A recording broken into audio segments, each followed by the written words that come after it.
Hi everyone, in front of me I've got a Redmi A5 and let me share with you how to reset network preferences on this device.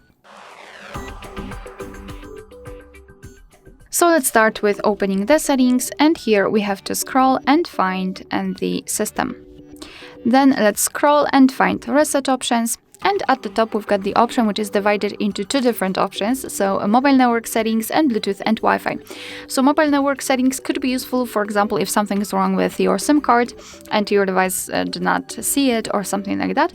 And Bluetooth and Wi-Fi is useful if you meet some problems with Wi-Fi connections or Bluetooth connections. So basically it works the same. Simply tap on the option, your device will inform you what it will do. Tap on reset settings, be aware because you cannot undo this action, and tap on reset settings, and you can see that we've got this information. We just successfully reset network preferences. Same with Bluetooth and Wi-Fi, just tap on it and tap on reset, and basically this is it. Alright, so that will be all. Thank you so much for watching. Please hit the subscribe button and leave the thumbs up.